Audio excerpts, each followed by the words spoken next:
usia wangu kwenye umma na jamii iliyokusanyika hapa. Tunajifunza nini kwa Bwana Saidi? Tunajifunza upendo, tunajifunza mshikamano, tunajifunza kuwa nacho sio sababu ya kuwadharau wengine, tunajifunza maadili mema. Nyote ni mashahidi katika jambo linalotugharimu sasa ni maadili kumomonyoka.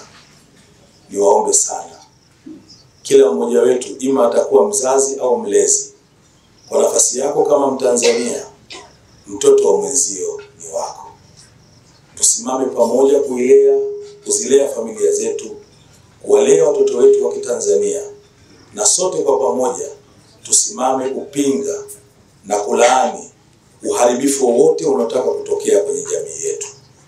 Tusikubaliane na dhana ya haki za binadamu.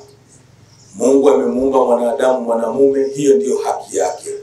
Haiwezi kuwa haki za binadamu ni kumfanya mwanamume kuwa mwanamke. Haiwezi kuwa haki za binadamu ni kumfanya mwanamke kuwa mwanaume. Tusimame kama alivyotuumba Mungu. Sisi ni watu wa Mungu, tuna imani. Na tusivutwe kwa sababu ya misaada. Tumezoea kula bisi, karanga, tuna bahari, tunaweza kuvua samaki, dagaa, tunaweza kupanda viazi.